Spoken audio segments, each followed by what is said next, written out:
Pencemaran dari saluran pembuangan pabrik kertas dan kimia diduga jadi biang keladinya.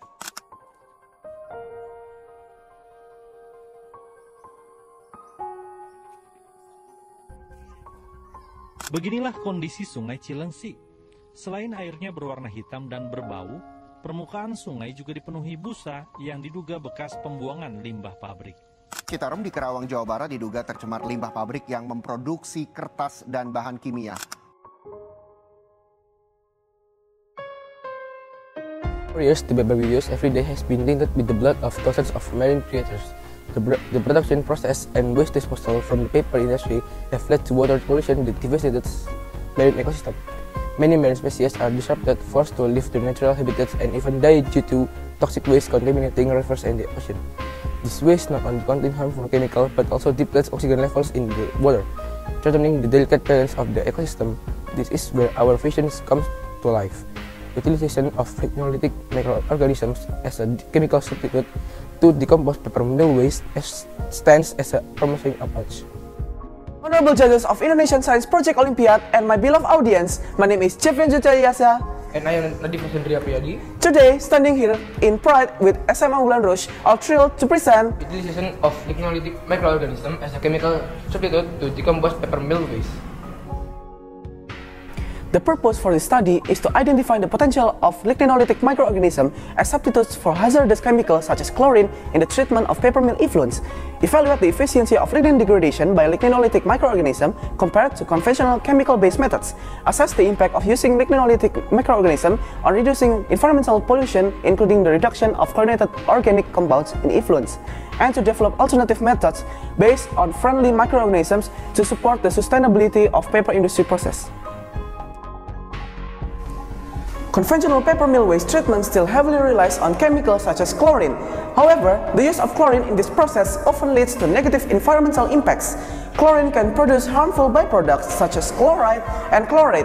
These compounds have the potential to form free radicals like superoxide. The presence of ROS poses a serious threat as it can disrupt cellular respiration.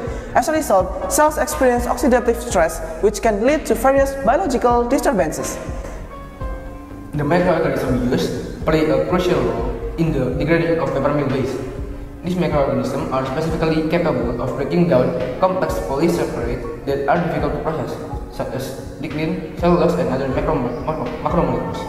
In this process, the microorganism produces the specific enzyme to degrade the organic compounds. One of the key advantages of this microorganism is the adaptability to diverse environmental conditions. They remain active across a wide range of pH and temperature levels, making them highly flexible and ideal solution for various industrial applications. Now, you may be wondering, why do the microbes want or need to degrade the substance? Firstly, we need to know why the microbes break the lignin and other organic substances in the sample. Lignin, cellulose, and other substances can actually be utilized for organic resources to make energy. For example, they degrade cellulose, glucose, then turning it into glucose monomers. They could use the glucose to make energy in the form of adenosine triphosphate by the process of cellular respiration. But now, how do we prove that the microbes can degrade the organic substance? In cellular respiration, oxygen is the final acceptor of electron. If we recall our biology class, we can remember that we need oxygen and food in order to produce energy. Same like us, the microbes we use need oxygen too. So basically, if we examine the concentration of the oxygen in our sample after we mix it with the microbes, we can see the difference between oxygen concentration when, after, and before the test. But how do we measure the number of tiny atoms like the oxygen? That is a great question. One of the methods to calculate the number of oxygen is by iodometric titration. Firstly, we are going to prepare our tools and material first. We need Erlenmeyer flask, volumetric pipette, and beaker. We also need some chemicals like the sodium thiosulfate, manganese sulfate, sulfuric acid, potassium iodide, sodium hydroxide, sodium azide, starch, and of course our suspended microbes that is already extracted from the supernatant of the solids. Don't forget to mix it with nutrition too. Dosing will following the procedure of 2004 SNE procedure. Firstly, mix 10 ml of the sample, 290 ml of diluents containing microbes and nutrition until the Erlenmeyer flask overflows. Then incubate the solution for 3 or 5 days depending on the data required. After incubation, add 1 ml of manganese sulfate and 1 ml of azide iodide base. Then wait until a precipitate forms.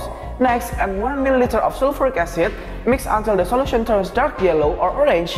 Then add a small amount of sodium thiosulfate until the solution turns light yellow. Then add starch indicator and mix until the solution turns dark blue. Finally, titrate with sodium thiosulfate until the solution becomes colorless. Here is the final data of dissolved oxygen level and biochemical oxygen demand level. The decreasing number of dissolved oxygen levels and also the increasing number of biochemical oxygen demand levels shows a positive trend that the microbes have successfully degraded the organic material inside the sample. This proves that the microbes used are effective to degrade paper mill waste. Based on the results, we can conclude that Phanerocyte chrysosporium, Trichoderma pseudoconii, and Cytophaga species has proven to be effective to degrade organic compounds inside the paper mill waste, including lignin, cellulose, hemicellulose, pectin, and many more. We also can conclude that the microbes has the ability to produce enzymes that can degrade organic compounds such as lignin peroxidase, cellulase, and many more. We also can conclude that the microbes are able to substitute dangerous chemicals such as chlorine to degrade paper mill waste. And as a suggestion for further research from us is there is a great need for further research in the form of microbial effectiveness in the mass of time. And there is also a need for further research for real-world experiment on a real paper mill waste treatment site. And lastly, there is a need for further research on how long the microbes can remain usable. We hope this research can be useful for the humanity. Thank you for watching. If there are any mistakes, we deeply apologize. That's all from us. Wassalamualaikum warahmatullahi wabarakatuh.